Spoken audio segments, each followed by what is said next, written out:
आप सभी को जय मसीह की। प्रियो, आप में से कई लोग आर्थिक तंगी, पैसे की कमी और कर्ज के बोझ को लेकर चिंतित हैं। चाहे आप कितनी भी मेहनत करें, पैसा आता तो है लेकिन महीने के आखिर तक खत्म हो जाता है। कुछ लोग ऐसे भी हैं जो दिन रात परिश्रम करते हैं, फिर भी कभी आर्थिक स्थिरता नहीं मिलती। क्या आपने कभी सोचा है कि ऐसा क्यों होता है? क्यों कुछ लोग बिना मेहनत के भी समृद्ध होते हैं, लेकिन आप कड़ी मेहनत के बाद भी संघर्ष कर रहे हैं? क्या यह सिर्फ आपकी किस्मत है या इसके पीछे कोई गहरी आध्यात्मिक सच्चाई छिपी है? आज मैं इसी रहस्य से पर्दा उठाने वाली हूँ। आज के इस वीडियो में मैं बाइबल में लिखे पैसे और समृद्धि के 3 स्वर्गीय नियम बताने वाली हूँ, जो किसी को भी गरीबी से निकालकर समृद्धि के मार्ग पर ले जा सकते हैं। 99% लोग इन्हें नहीं जानते और यही वजह है कि धन उनके जीवन में टिकता ही नहीं। प्रियो, आप में से कई लोग यह सोच रहे होंगे कि पैसे के बारे में सोचना और ज्यादा पैसा कमाना गलत है, लेकिन बाइबल हमें सिखाती है कि पैसे के बारे में सोचना या पैसा कमाना गलत नहीं है, बल्कि पैसे के लिए मन में लालच पैदा करना गलत है। तो प्रियो, यदि आप इस महीने में परमेश्वर की स्वर्गीय आशीषों को अपने जीवन में देखना चाहते हैं, तो इस वीडियो को अंत तक ध्यान से देखें। और हाँ, आपने अभी तक इस वीडियो को लाइक नहीं किया है तो अभी वीडियो को लाइक करें और परमेश्वर के इस दिव्य ज्ञान को अंगीकार करें, क्योंकि इसमें बताए गए 3 स्वर्गीय नियम आपके आर्थिक जीवन को पूरी तरह बदलने वाले हैं। तो क्या आप तैयार हैं बाइबल में छिपे पैसे और समृद्धि के रहस्यों को जानने के लिए? तो चलिए शुरू करते हैं। अब मैं आपको 3 स्वर्गीय नियम बताने जा रही हूँ। इसे ध्यान से सुनिए। पहला स्वर्गीय नियम है परमेश्वर को प्रथम स्थान देना। प्रियो, बाइबल वचन मत्ती 6:33 में लिखा है, इसलिए पहले तुम उसके राज्य और धर्म की खोज करो तो ये सब वस्तुएं भी तुम्हें मिल जाएंगी। इस वचन में प्रभु यीशु हमें यह सिखा रहे हैं कि यदि हम पहले परमेश्वर के राज्य और उसके धर्म की खोज करें तो बाकी सभी चीजें हमें अपने आप मिल जाएंगी। इसका मतलब है कि यदि आप अपने जीवन में परमेश्वर को पहले स्थान देते हैं तो वह आपकी जरूरतों को पूरा करने की जिम्मेदारी लेता है। बहुत से लोग सोचते हैं कि कड़ी मेहनत, अच्छी रणनीति और निवेश से ही पैसा आता है, लेकिन बाइबल कहती है कि धन, समृद्धि और सफलता का असली स्रोत परमेश्वर स्वयं है। जब हम परमेश्वर को अपने जीवन में पहला स्थान देते हैं तो वह अपने खजाने खोल देता है और हमारी आवश्यकताओं को पूरा करता है। लेकिन आज लोग परमेश्वर से ज्यादा पैसे को प्राथमिकता देते हैं। वे धन कमाने के लिए दिन रात मेहनत करते हैं, योजनाएं बनाते हैं, बिजनेस करते हैं, लेकिन प्रार्थना के लिए समय नहीं निकालते। उनका ध्यान परमेश्वर के राज्य पर नहीं बल्कि अपने बैंक बैलेंस पर होता है, और यही कारण है कि वे आर्थिक तंगी, कर्ज और संघर्षों में फंसे रहते हैं। जब कोई व्यक्ति परमेश्वर को अपने जीवन में पहले स्थान पर नहीं रखता तो वह खुद को संघर्षों और असफलताओं में जकड़ा हुआ पाता है। उसे लगता है कि वह मेहनत तो बहुत कर रहा है लेकिन उसका परिणाम नहीं मिल रहा। यह इसलिए होता है क्योंकि वह परमेश्वर की इच्छा के खिलाफ जाकर अपने ही बलबूते पर चीजों को पाने की कोशिश कर रहा होता है।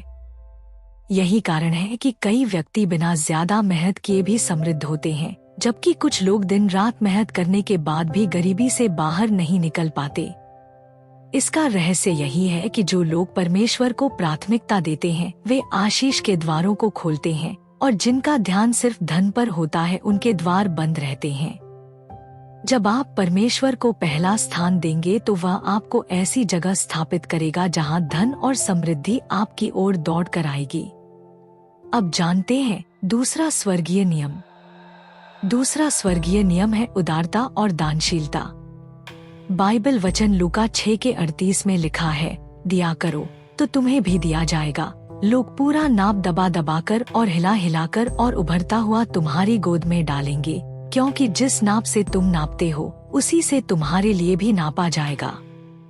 प्रियो, इस वचन में यीशु मसीह हमें एक बहुत ही महत्वपूर्ण सिद्धांत सिखा रहे हैं, जो देता है वही पाता है। यह नियम सिर्फ आध्यात्मिक नहीं बल्कि भौतिक जीवन में भी लागू होता है। जब आप उदारता से दूसरों की मदद करते हैं तो परमेश्वर आपके लिए कई दरवाजे खोलता है। वह आपको उतना ही नहीं लौटाता जितना आपने दिया, बल्कि उसे कई गुना बढ़ाकर लौटाता है। परमेश्वर की गणना मनुष्यों से अलग होती है। हम सोचते हैं कि यदि हम किसी को देंगे तो हमारे पास कम हो जाएगा, लेकिन बाइबल सिखाती है कि जब हम देते हैं तो परमेश्वर हमें उससे कहीं अधिक लौटाता है। कई लोग यह सोचकर जीवन भर दान नहीं करते कि पहले वे खुद अमीर बन जाएं, फिर किसी की मदद करें, लेकिन बाइबल कहती है कि पहले दो फिर तुम्हें मिलेगा। कुछ लोग डरते हैं कि यदि वे दान करेंगे तो उनका पैसा खत्म हो जाएगा, लेकिन यह सोचना वैसे ही है जैसे कोई किसान कहे कि मैं बीज नहीं बोऊंगा क्योंकि इससे मेरे पास कम बीज रह जाएंगे। कुछ लोग पैसा सिर्फ अपने ऊपर खर्च करना चाहते हैं और सोचते हैं कि मुझे खुद की जरूरतें पहले पूरी करनी है, लेकिन वे यह भूल जाते हैं कि जो बोता है वही काटता है। इसी कारण से आपके पास पैसा नहीं टिकता। आप जितना कमाते हो वह खत्म हो जाता है। कड़ी मेहनत करने के बाद भी तंगी में रहते हैं। प्रियो, यदि आप अमीर लोगों को देखें तो पाएंगे कि वे बहुत अधिक दान करते हैं। वे जानते हैं कि पैसा जितना ज्यादा बाहर जाएगा उतना ज्यादा वापस आएगा। यह सिर्फ धन का मामला नहीं है, आप अपने समय, अपने संसाधन, अपनी मदद और अपने ज्ञान को भी दूसरों को दे सकते हैं।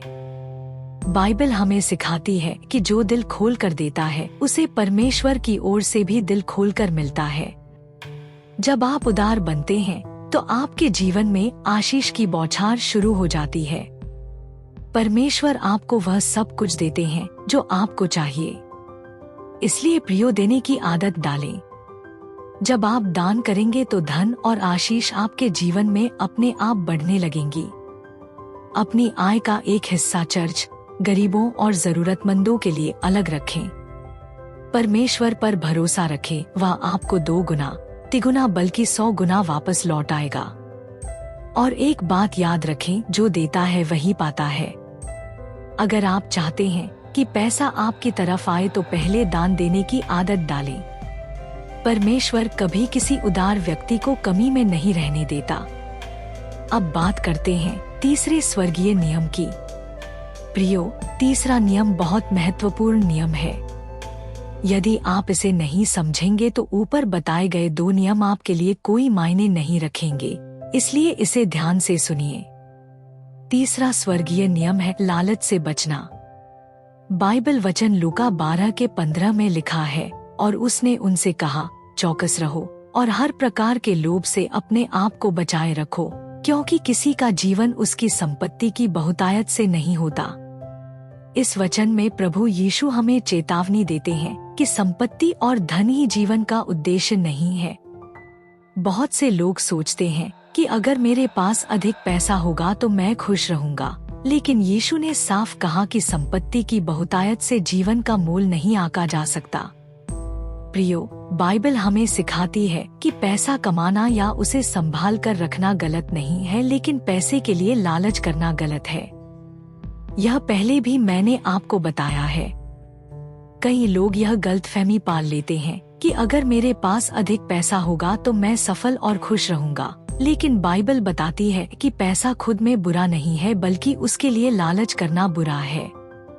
परमेश्वर चाहता है कि हम समृद्ध बने, हम सफलता प्राप्त करें और हमारी जरूरतें पूरी हों, लेकिन जब हम पैसे के प्रति लालच करने लगते हैं तब यह एक अभिशाप बन जाता है और धन का प्रवाह रुक जाता है।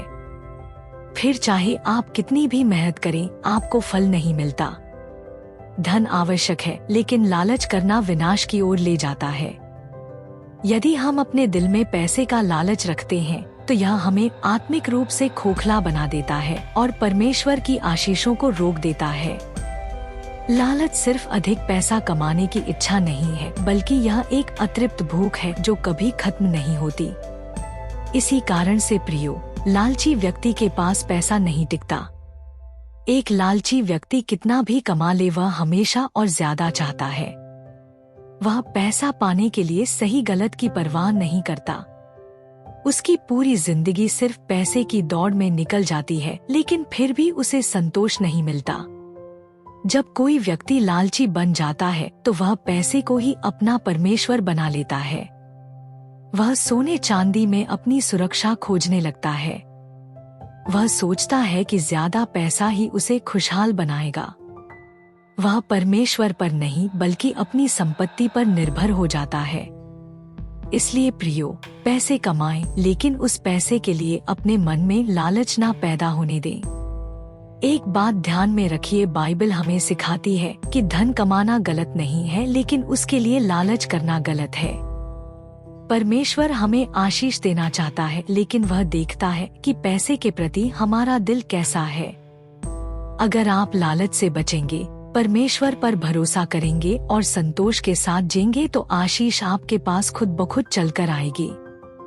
अब यह आप पर निर्भर करता है कि आप इन 3 स्वर्गीय नियमों को अपनाते हैं या सुनकर भूल जाते हैं। याद रखें, परमेश्वर केवल उन्हीं को समृद्धि और धन देते हैं जो उनके आदेशों पर चलते हैं। उम्मीद करती हूँ कि परमेश्वर का यह दिव्य ज्ञान आपको समझ आया होगा। अगर आप भी परमेश्वर के वचनों को अपना जीवन मानते हैं तो वीडियो को लाइक करें, कमेंट में आमीन टाइप करें और अपने परिवार के साथ यह वीडियो शेयर करें। प्रभु यीशु आपको आशीष दें। आमीन।